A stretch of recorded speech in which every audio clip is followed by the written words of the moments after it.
نحمدہ و نصلی علی رسولہ الکریم اما بعد اعوذ باللہ من الشیطان الرجیم بسم اللہ الرحمن الرحیم۔ میرے پیارے بھائیوں اور بہنوں، ہمارے 5 بیانات عظمت سادات پر ہوئے ہیں۔ یہ 6واں بیان ہے عظمت سادات پر۔ تو بیان سے پہلے ایک مرتبہ درود شریف پڑھ لیجئے۔ اللہم صلی علی محمد وعلی آل محمد کما صلیت علی ابراہیم وعلی آل ابراہیم انک حمید مجید۔ اللہم بارک علی محمد وعلی آل محمد کما بارکت علی ابراہیم وعلی آل ابراہیم انک حمید مجید۔ حضرت عباس بن عبد المطلب رضی اللہ تعالیٰ عنہ سے روایت کرتے ہیں کہ ہم قریش کے لوگوں کے پاس جب بھی ملاقات کے لیے جاتے تو وہ لوگ ہمیں دیکھ کر اپنی گفتگو ختم کر دیتے تھے۔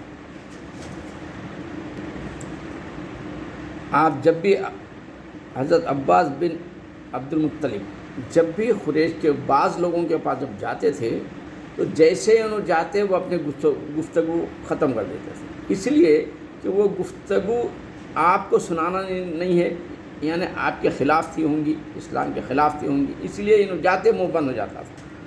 تو یہی بات یہ بات ہمارے پیارے آقا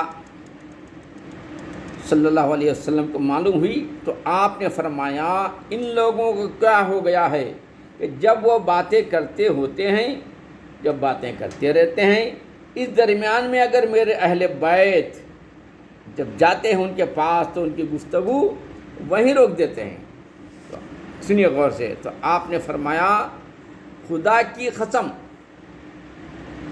کسی آدمی کے دل میں ایمان داخل نہ ہوگا جب تک کہ وہ میرے اہل بیت سے اللہ تعالی کی رضا جوئی اور ان لوگوں کو جو میرے قرابت دار ہیں ان سے محبت نہ رکھے۔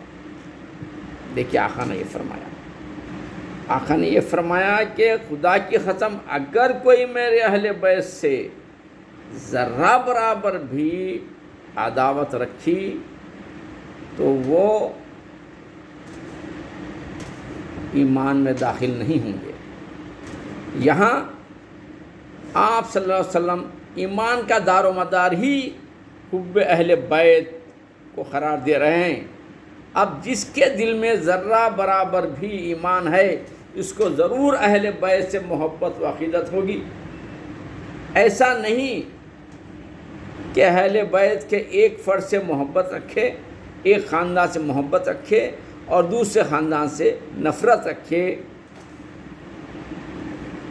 تو یقیناً سرکار دو عالم صلی اللہ علیہ وسلم کو تکلیف ہوگی۔ اور اگر پیارے آقا کو خوش کرنا ہے اور اگر جنت کا پروانہ چاہیے، جہنم سے نجات چاہیے، قیامت میں ناکامی اور رسوائی سے بچنا ہے تو پھر کسی بھی فرد اہل بیت کے تعلق سے اپنے دل میں بغض نہ رکھو، اہل بیت کے تعلق سے اپنے دل میں محبت رکھو۔ اور ایک جگہ آتا ہے، علامہ طبرانی اوسط ایک بک میں ہے، کتاب ہے، اور ابو نعیم دلائل زازان بول کے کتاب ہے، اس میں فرماتے ہیں علی رضی اللہ عنہ روایت کرتے ہیں کہ حضرت علی رضی اللہ عنہ نے ایک حدیث کی روایت کی، کسی نے اس کی تکذیب کی۔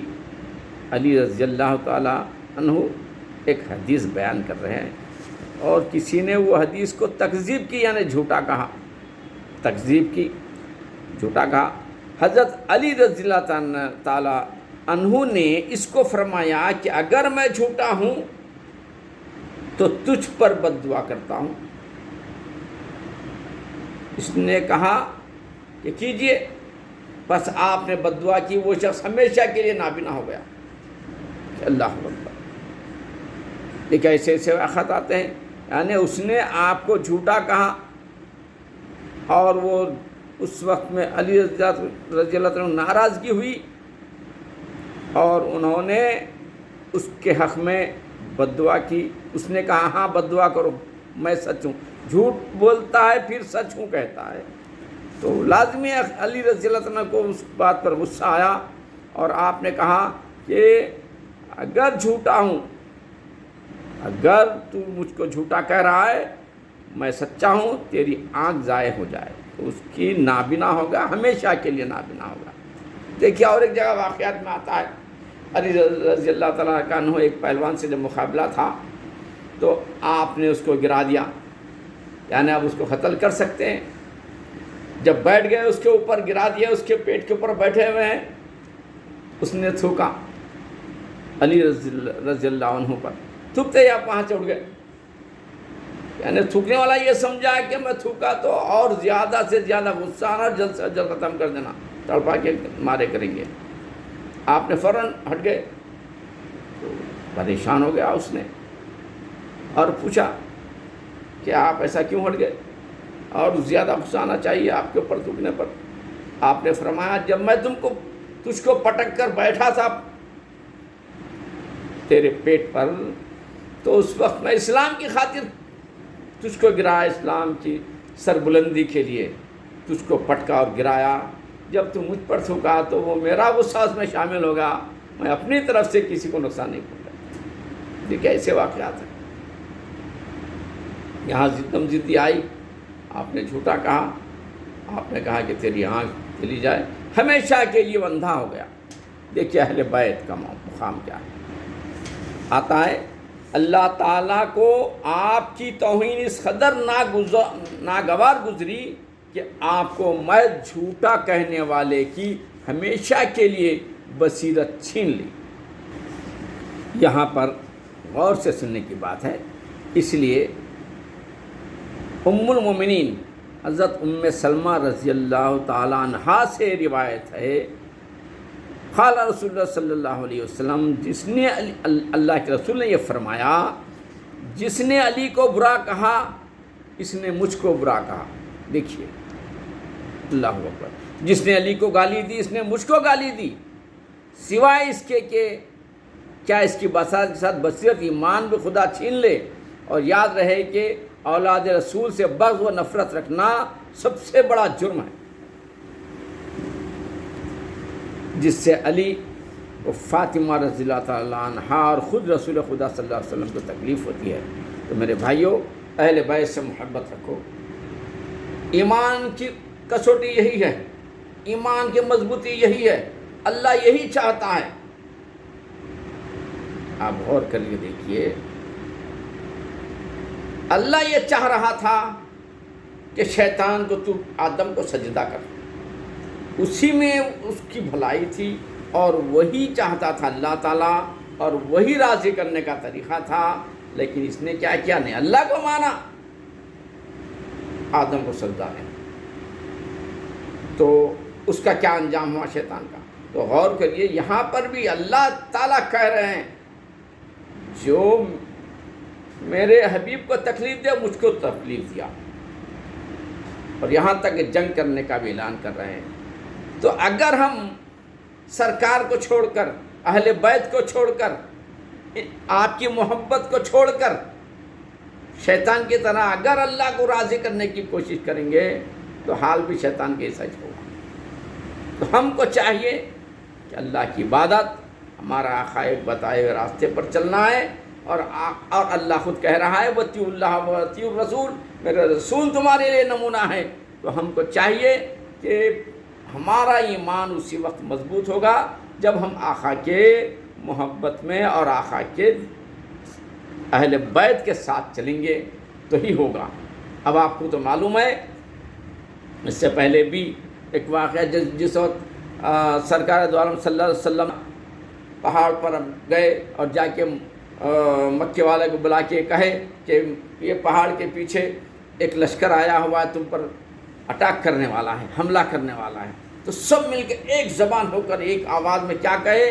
سب یہی کہیں کہ ہاں بالکل سچ ہے، آپ اگر بول رہے ہیں تو سچ ہے۔ تو آپ نے فرمایا میں بولا تو کیوں سچ ہے؟